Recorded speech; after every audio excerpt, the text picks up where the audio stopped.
Olá, eu sou Elizabeth Piva, o pessoal me conhece como Beth Piva, Betinha ou só Piva, né?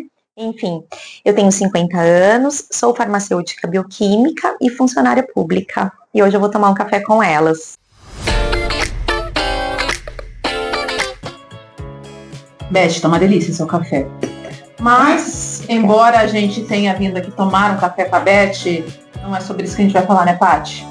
Aproveitando que estamos aí no finalzinho de outubro, onde a gente fala e escuta muito sobre câncer de mama, outubro rosa aí, ó. Bem paramentada no rosa. Dá tempo de falar ainda sobre o outubro rosa, né? Inclusive, a Beth é nossa convidada para falar de uma experiência que ela passou com um câncer, né, Beth? Como que foi? Sim, se fala muito, a gente tá falando aí do outubro rosa, né, do finalzinho do mês, né? Ele é bem focado na saúde da mulher, principalmente voltado ao câncer de mama, porque é a maior estatística, a maior incidência, né, dos cânceres em mulheres. 1 em cada 13 mulheres, ao longo da vida, elas vão desenvolver câncer de mama. Então, se a gente pegar um ambiente que tem 26 mulheres, por exemplo, provavelmente a probabilidade é alta de 2 entre essas 26 terem câncer de mama. Mas a gente tem que pensar na saúde da mulher como um todo. Eu tive uma experiência, não com a mama, mas com o sarcoma de endométrio. Né? Tudo começou porque no meio de um ciclo menstrual eu tive um sangramento inesperado e eu fui fazer uma investigação sobre isso. E aí o médico disse para mim, você provavelmente está com um mioma e você vai sangrar normalmente porque você tem um mioma. Eu achei aquilo muito estranho, porque eu falei, a mulher tem que conhecer o seu corpo. Depois Sim. A gente pode até falar um pouquinho sobre isso. Não é normal uma mulher sangrar fora do período. O normal é ela sangrar no período. E aí eu fui procurar outra ajuda médica. À época eu também queria engravidar, enfim. Você tinha quantos anos na época, Beth? Eu tinha 37 anos na época, né? Tenho 50 e agora em outubro eu fiz 13 anos que eu fiz essa cirurgia. E, enfim, fui fazer uma investigação mais a fundo, não fiquei com aquela primeira opinião. Graças a Deus. Graças a Deus, porque senão não estaríamos aqui tomando um café, não estaria tomando um café com elas, né? Importantíssimo isso que você falou, de se conhecer, de procurar ajuda médica. Tem alguma coisa estranha no seu corpo? Tá diferente? Procura ajuda. Se o médico que deu o diagnóstico não foi suficiente, procura outra opinião. É isso Sim, que você fez, né, Beth? Foi isso que eu fiz. E aí, então, fomos investigar aquele sangramento pequeno, fora ali do período. E aí, tinha-se chegado a uma primeira conclusão que seria um mioma. Afinal, tinham essas características, né? Mas aí, essa profissional, ela foi muito dedicada comigo, fez a cirurgia em mim. Foi tudo muito rápido, assim, para tirar esse suposto mioma, considerando que eu queria engravidar. E o material foi para biópsia, obviamente. E, infelizmente, quando veio o resultado, era um sarcoma, chamava sarcoma do estroma endometrial de baixo grau. E o mais incrível, eu tinha feito os exames preventivos recentemente e ele não tem nada a ver com o colo do útero. Então, assim, era um tumor silencioso. Vou repetir aqui sobre a importância da gente conhecer nosso corpo. Como dizia a Rita Lee, né? Mulher é um bicho esquisito, que sangra, todo mês sangra. Mas todo mês sangra, não no meio do ciclo sangra, né? A não ser que você tenha um diagnóstico bem fechado e aí as condutas vão ter que ser tomadas. Se não tem explicação, precisa de investigação. Precisa de investigação. Você fez todo o tratamento, foi um sucesso, a Beth está aqui. Beth, essa doença, a médica quando te acompanhou, falou que tinha a ver com a idade, o que eram hábitos, como que foi para chegar? Não falou nada, falou que era um tumor de tipo raro, né? Eu fiz meu tratamento no Hospital do Câncer, eu fiz a cirurgia, eu tirei útero, ovário, colo do útero. Eu costumo até brincar, eu falo que eu tinha um apartamento aqui nessa região e virou um loft, não tem mais divisão nenhuma, né? Porque a gente tem que levar aí pro lado que a gente consegue ainda brincar um pouco, né? Porque o importante é que eu tava viva e tratei. Mas eu não tinha outro sintoma a não ser aquele sangramento, não sentia dor, nada, e foi aqui. Aquelas 2 gotinhas, única. Então, gente, observar, prestar atenção no seu corpo, se conhecer, não ter vergonha de conversar com alguém, de procurar ajuda, né? Isso é bem interessante, não ter vergonha de conversar com outras mulheres, Porque às vezes a pessoa tá com uma dúvida, a pessoa mulher, no caso, né, tá com alguma dúvida, e ela imagina, não, todas as mulheres passam por isso, então eu sou só mais uma. Aí eu sinto endometriose, por exemplo, que dá muita dor, muita cólica. Tem mulher que tem endometriose e parte do princípio de que todas as mulheres sentem aquela cólica incapacitante todo mês. Mas se de repente ela virasse para uma amiga e perguntasse como que é o seu ciclo, ela ia entender que são realidades diferentes. E falando em realidade diferente, Paty, você é uma mulher 40 mais, não tem filhos. Mas tem útero, tem os ovários. Eu sou uma mulher que tive filho, tenho útero, tenho ovário. Agora, a pergunta, Beth, e até sendo bem discreta, como que foi retirar tudo isso? Como que foi a questão do feminino? Foi um pouco complicado assim, porque eu fui procurar ajuda, justamente o que me motivou. O sangramento, em primeiro lugar, e eu continuar essa investigação porque eu queria engravidar, né? Eu já tinha 37 anos à época. E eu lembro que, assim, a primeira preocupação que eu tive nem foi com o filho, de não poder engravidar, foi com meu pai, porque eu tinha perdido a minha mãe há 1 ano com câncer de mama, né? E com um histórico, que teve metástases, enfim. Eu fiquei um pouco chocada, obviamente, porque eu sempre tive vontade de gestar. Mas eu falo que eu trago isso em mim desde que eu era criança. Eu sempre falei para os meus pais que eu queria adotar uma criança. Então isso foi menos difícil de eu trabalhar. Porque eu acho que para filho a gente dá um jeito, né? E eu lembro perfeitamente quando eu fui fazer o pré-operatório, uma entrevista com a equipe médica, eles me perguntaram, você quer congelar óvulos, alguma coisa? Eu falei, não, eu quero me tratar. Eu falei, porque para filho a gente dá um jeito. Eu falei, existem outras oportunidades de eu ser mãe.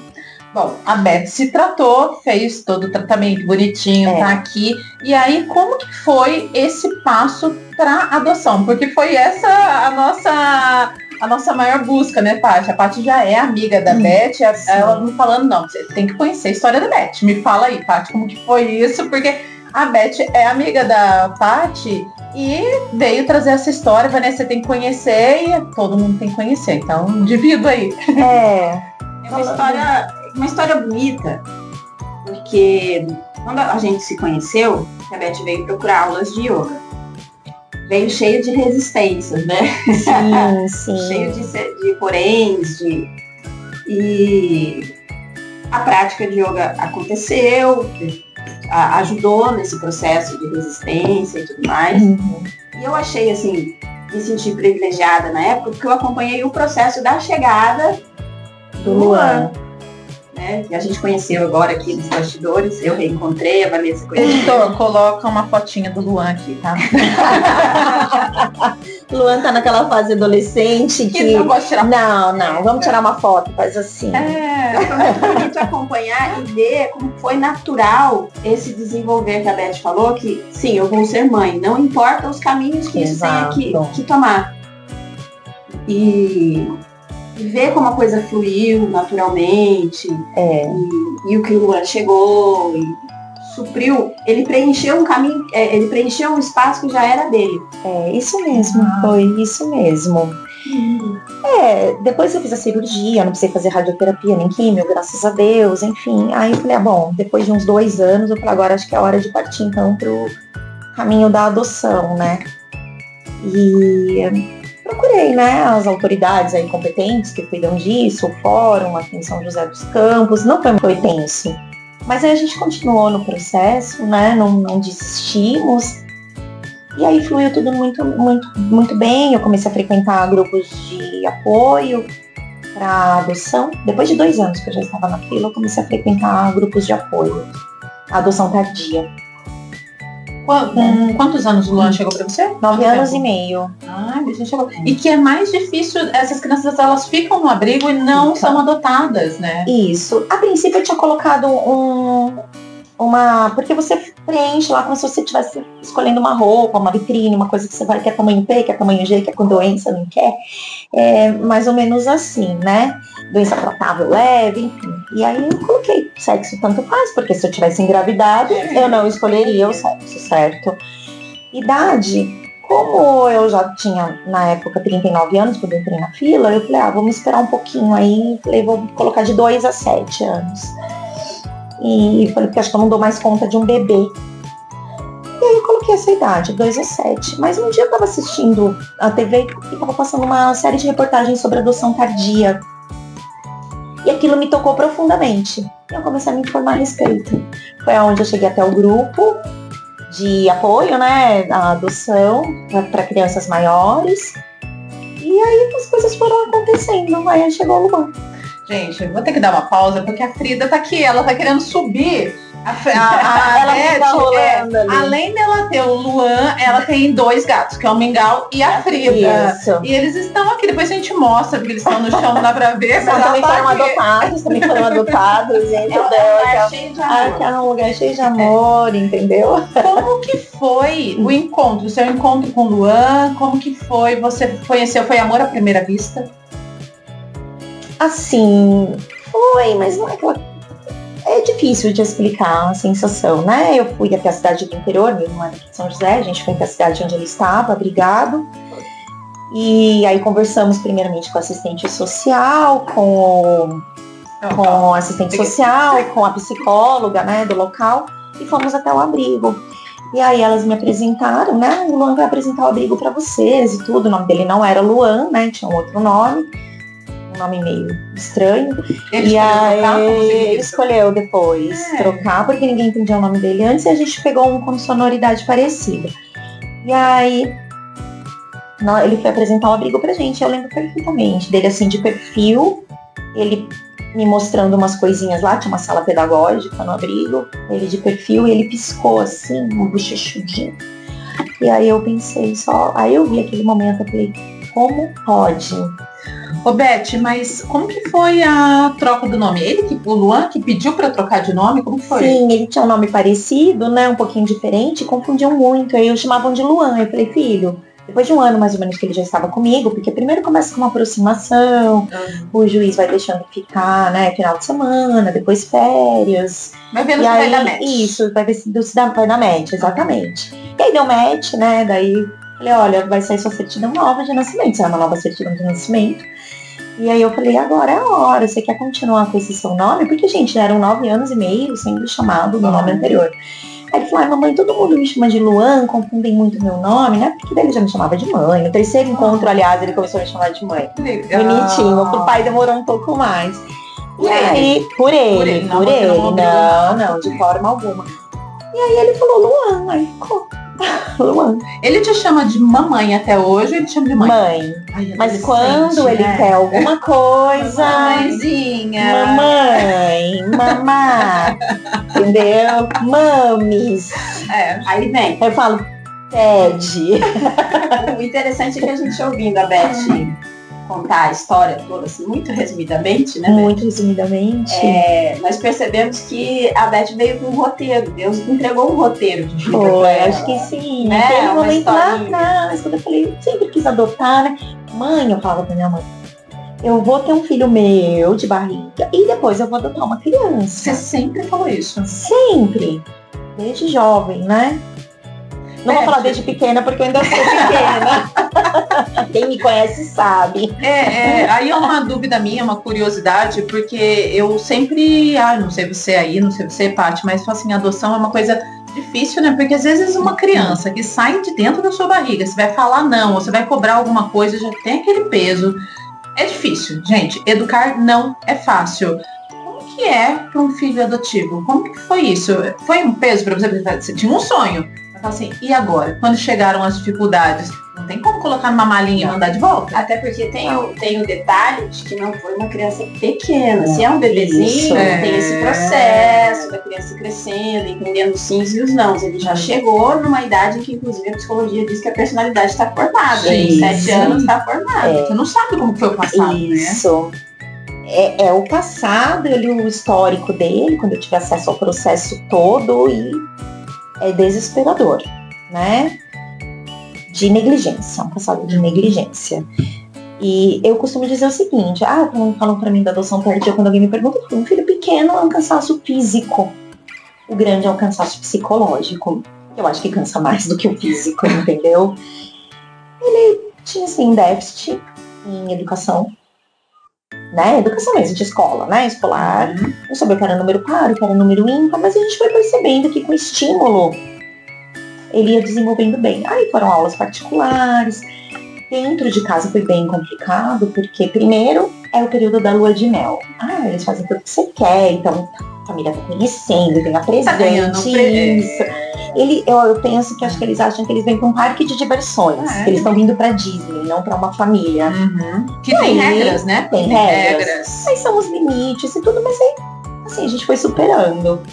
Né? Hoje eu não ponho mais isso na conta da adoção. No começo a gente colocava um pouco, porque era mesmo por conta da adoção, de negligência, de não ter limite, de não ter atenção só para ele. Porque a partir do momento que a criança tem atenção só para ela, muda, né? O limite é para ela, não é mais para mais 20 crianças juntos, né? Então, hoje, conversando com outras amigas, eu vejo que são questões da adolescência, inerentes à idade, né? Ele me desafia todos os dias, ele me testa todos os dias. Mas não tem nada a ver com não é a conta da adoção, gente, a conta da idade. Como diz uma colega minha, isso é família, Beth. Ele tá na sua família, ele tá integrado com você, é assim. E eu acho muito bonitinha a relação dele com meu pai.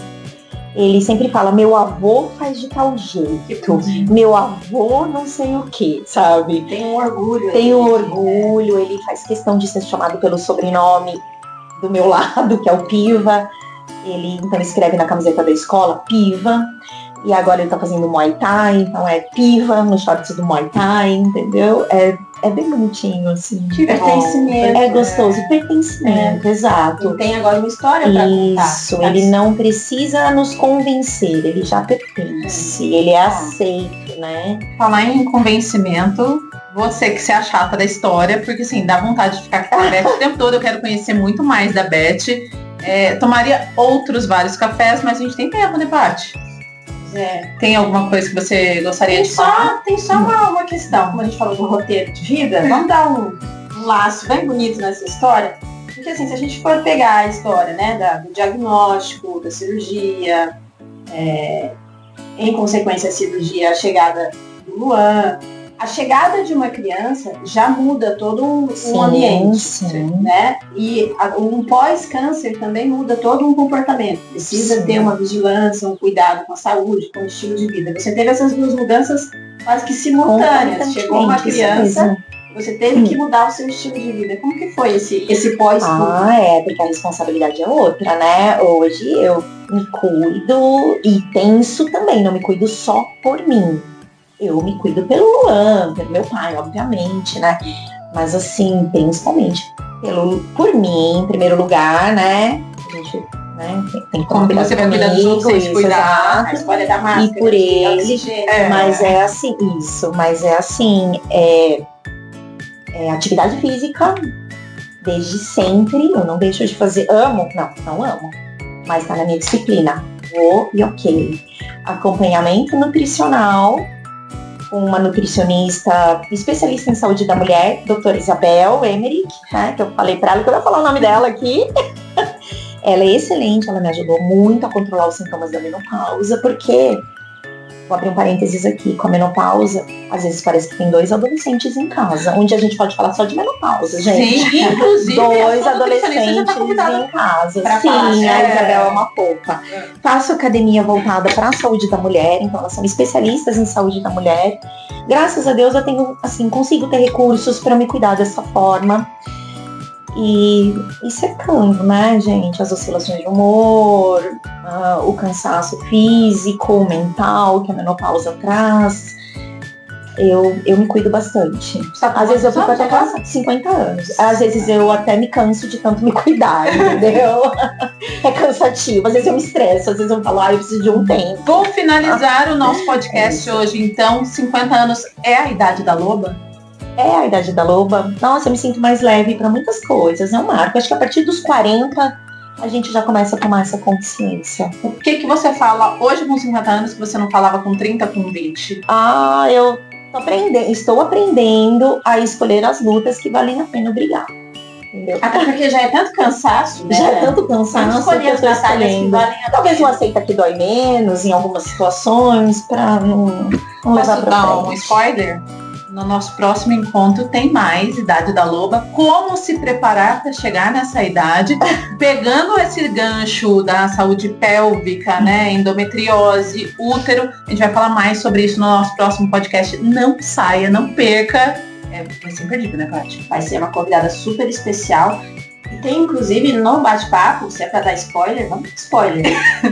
Tem presentinhos já estamos chegando com recebidos. Fica aí, gente, sério, acompanha a gente. Beth, obrigada. Viu, eu que agradeço pela oportunidade, né? E que sirva aí de um ponto de atenção aí para as nossas colegas mulheres. Né? Saúde e sempre. se interessando, vamos lá, gente, segue, vamos tomar um café com elas, entendeu? Vamos brindar? A gente tem água aqui. Vamos brindar com água, com café, vamos brindar com água. Isso aí. Saúde, gente. Até a próxima. Isso aí, até a próxima.